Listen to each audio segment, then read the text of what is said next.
Selamat pagi saudara-saudara, jemaat Tuhan khususnya jemaat GPDI Tiberias.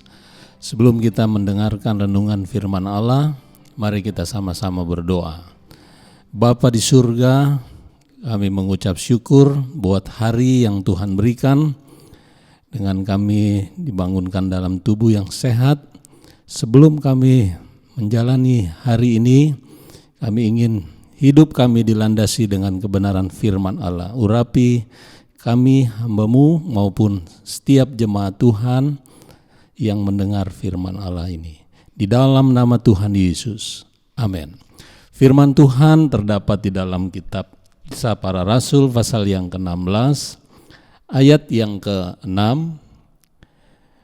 Mereka melintasi tanah Frigia dan tanah Galatia, karena Roh Kudus mencegah mereka untuk memberitakan Injil di Asia. Dan setibanya di Misia, mereka mencoba masuk ke daerah Bitinia, tetapi Roh Yesus tidak mengizinkan mereka. Saudaraku,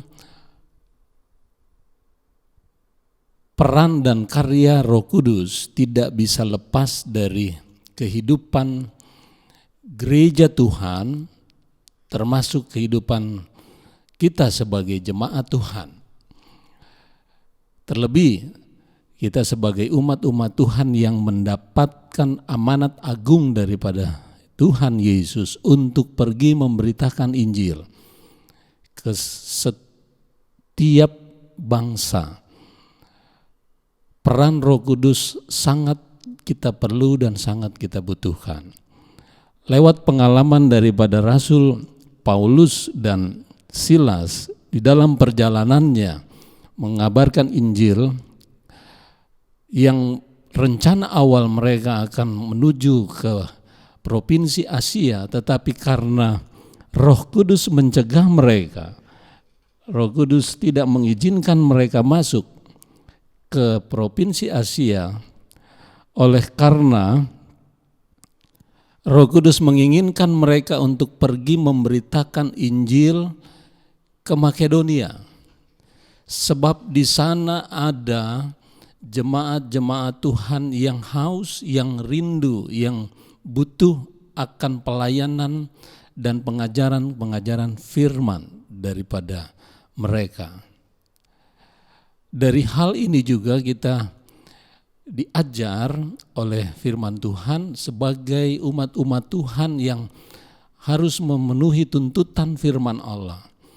Hidup kita harus mengandalkan kuasa Roh Kudus di dalam pemberitaan-pemberitaan firman Allah, agar firman itu bisa menjadi berkat dan menghidupkan.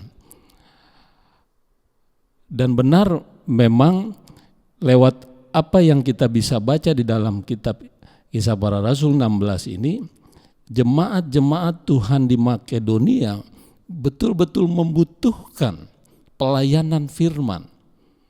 Bukan berarti di tempat yang lain tidak membutuhkan, tetapi memang saat itu jemaat di Makedonia membutuhkan. Dan benar terjadi satu kegerakan yang besar di Makedonia.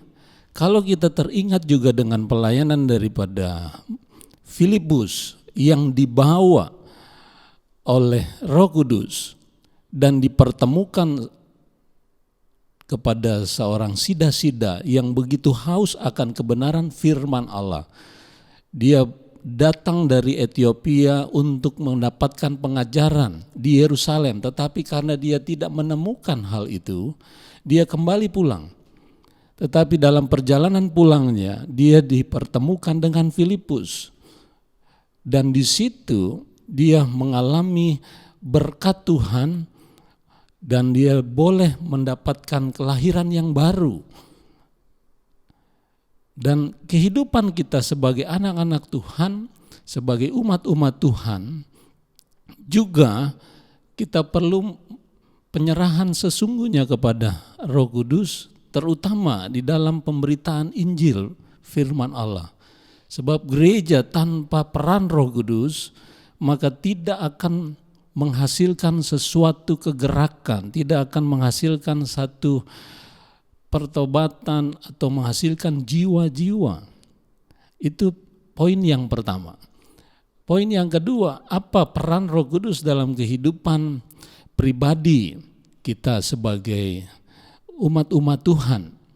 Kalau di dalam Yohanes pasal yang ke-14 ayat yang ke-16 dan ayat yang ke-26 dikatakan Roh Kudus itu adalah penolong yang akan menyertai setiap umat-umat Tuhan sampai akhir, sampai selama-lamanya. Bahkan di dalam ayat yang ke-26 dikatakan Roh Kudus itu akan menjadi penuntun kita kepada kebenaran yang mendalam untuk kita memahami kebenaran ilahi itu. Jadi benar Roh Kudus itu harus betul-betul nyata di dalam kehidupan kita sebagai umat-umat Tuhan.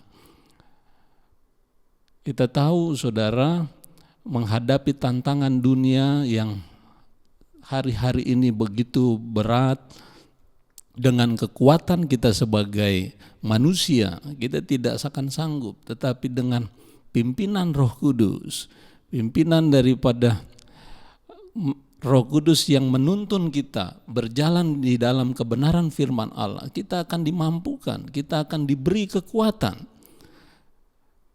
Saya teringat dengan kisah di mana Yesus dalam kemanusiaannya 100%, di dalam Matius pasal yang keempat ayat yang pertama, dia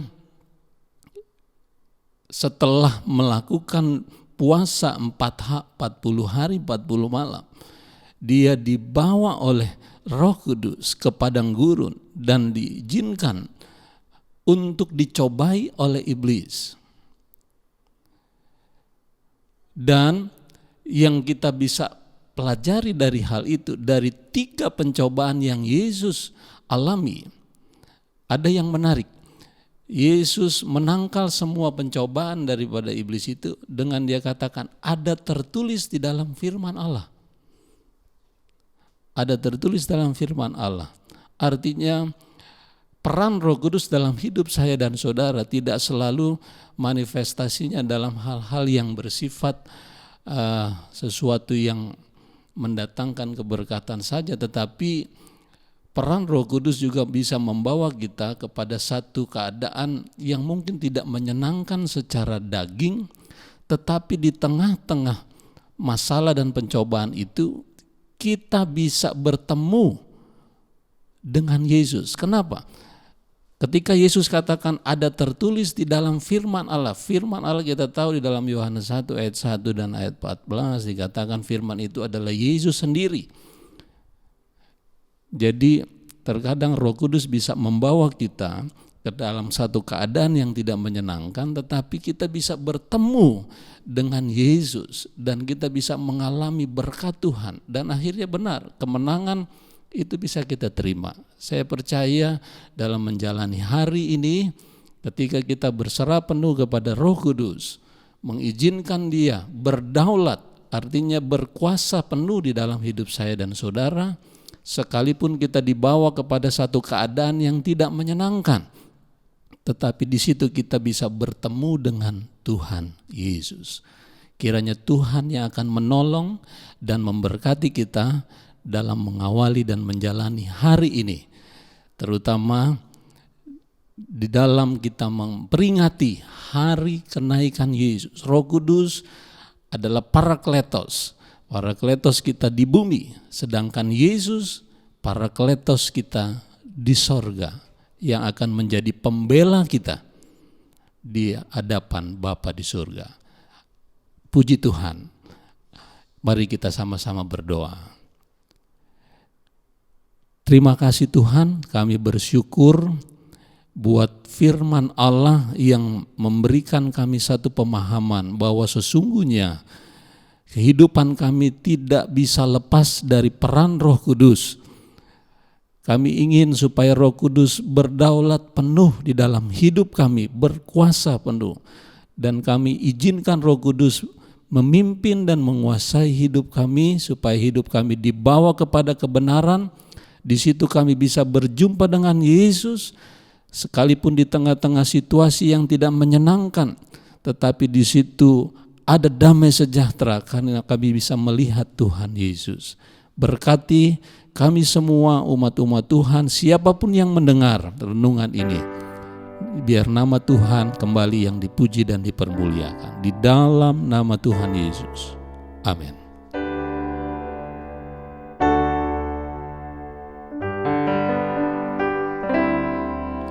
Bersama Roh Kudus ku melangkah, bersama Roh Kudus ku berjalan,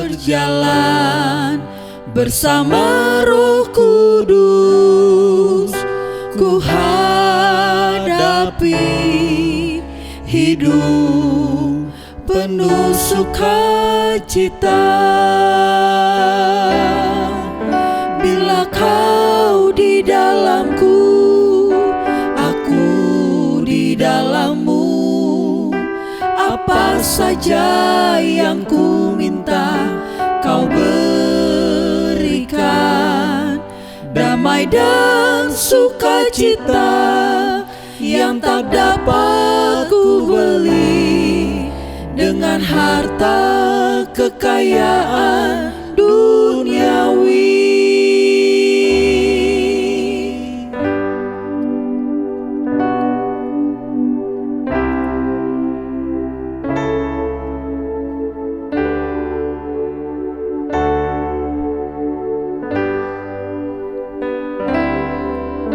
Bersama Roh Kudus ku melangkah, bersama Roh Kudus ku berjalan,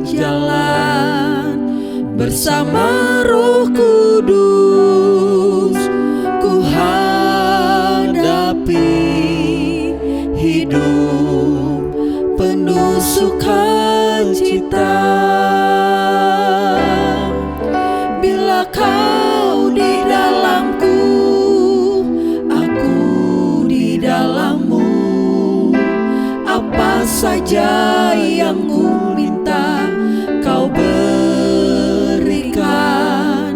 Damai dan sukacita yang tak dapat ku beli dengan harta kekayaan duniawi. Bila kau di dalamku, aku di dalammu, apa saja yang ku minta kau berikan. Damai dan sukacita yang tak dapat ku beli dengan harta kekayaan duniawi. Damai dan sukacita yang tak dapat ku beli dengan harta kekayaan duniawi.